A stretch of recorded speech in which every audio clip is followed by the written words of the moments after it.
ये सामने आपकी जी स्क्रीन है और इस स्क्रीन पर आपकी नजरें हैं और नजरों के साथ साथ आपके पास में दो नोटबुक खुली हुई है। ये दो नोटबुक खुली हुई है। ये है आपकी रफ बुक, ना ही ये आपकी प्रैक्टिस नोटबुक है और ना ही ये आपकी नोट्स वाली है, और ये है आपकी नोट्स वाली बुक। सुनते जाना आराम आराम से, एकदम डिटेल में डिस्कस कर रहा हूं कि what you have to follow, कि कहां पर आपको कैसी बातें करनी है, समझ में आया? कहां पर आपको कौन से स्टेप्स फॉलो करने हैं। सामने लेक्चर चल रहा है, आप देखेंगे जैसे फॉर एग्जांपल इस स्लाइड पे कितनी मिनट इन्वेस्ट किए, आराम से 10 मिनट लगाइए सर आपने इस स्लाइड, और कितनी बातें लिखी हुई है, 1 2 3 4 5 और 6। फॉर एग्जांपल उस 10 मिनट में ये 6 लाइन आपको अपनी कॉपी में लिखनी हो, कितने मिनट लगेंगे सर? 3 मिनट लिख सकते हो। इफ यू आर एक्सपेक्टिंग कि सर आप वो 10 मिनट लगाने के बाद में स्क्रीन से साइड में हो जाएंगे, फिर आप वो मुझे 3 मिनट एक्स्ट्रा देंगे कि बेटा अब लिख ले, यहाँ पे 10 बातें या 6 बातें लिखी हुई थी, साथ में कुछ समझा रहा था, आप इनको देख देख के बातें समझते हुए भी नोट कर सकते हो। मैथ्स में टॉपिक जो है थोड़ी कई बार क्रिटिकल भी आते हैं, जहां आपको लगा कि समझना जरूरी है, आप अपना पेन रोक लीजिए, समझने पे ध्यान दीजिए, बिकॉज नोट्स की तो पीडीएफ आपको मिल ही जाएगी। समझाने वाले के लिए आपको फिर वीडियो लेक्चर देखना पड़ेगा, that is a time taking process.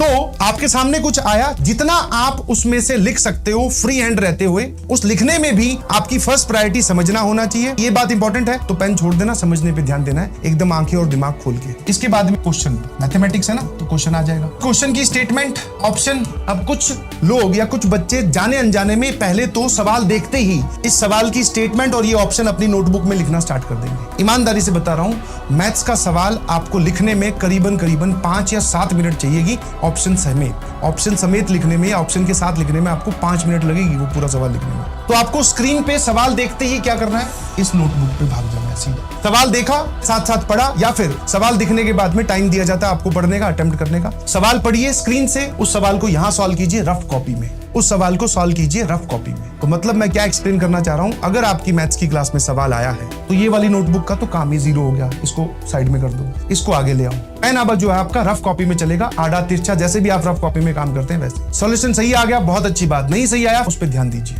जैसे मान लो आपने ये इस पे सॉल्व किया, आंसर आपका सही आ गया, आंसर सही नहीं आया, समझो कि कहां पे गलती हुई। उसके बाद में इस नोट्स बनाने में लिखना स्टार्ट कीजिए, और उसमें भी पहले सॉल्यूशन लिख लो, आपको दिख जाएगा कि सवाल कितना बड़ा है, उतनी लाइन छोड़ दो, 2 या 3 लाइन छोड़ दो। अच्छा 2-3 लाइन से बड़ा सवाल हुआ कोई बात नहीं, थोड़ा चींटी टाइप लिख लेना, पतला पतला लिख लेना, ठीक है। आपको सॉल्यूशन नोट करना है, this is the way you should make notes. Option लिखने की भी जरूरत नहीं है, ऑप्शन सिर्फ आपको मदद करता है इनिशियली सवाल के बारे में सोचने में। आपको अपने क्लास के चारों ऑप्शंस ABCD वो सारे के सारे इसमें नहीं लिखने हैं, आपको सिर्फ सवाल की स्टेटमेंट लिखनी है। सवाल को इंपॉर्टेंट बोला कि हाँ भाई ये वाला टॉपिक थोड़ा रिपीटिंग है, आपने उस पर स्टार लगवाए, तो ये स्टार हम उस सवाल पे लगा लेंगे, आपको ऑप्शंस नहीं लिखने। ऐसे बनाने हैं नोट्स। सर फिर भी हमारी स्पीड कुछ बच्चों की इतनी धीरे है कि सर हम ये तो नहीं कर पाए, तो उसके बाद में फिर आपको क्या करना है भाई, अब जैसे ही आपकी क्लास खत्म हुई उसके बाद में आपके पास में 40 मिनट या आधे घंटे का टाइम निकालिए, आप अपने नोट्स कंप्लीट कीजिए पीडीएफ नोट्स को देख देख कर। आप अपने नोट्स कंप्लीट कीजिए पीडीएफ नोट्स को देख देख कर। जो भी इन नोट्स में अधूरापन है, जो भी बात आप नहीं लिख पाए, उसको आप कंप्लीट कीजिए।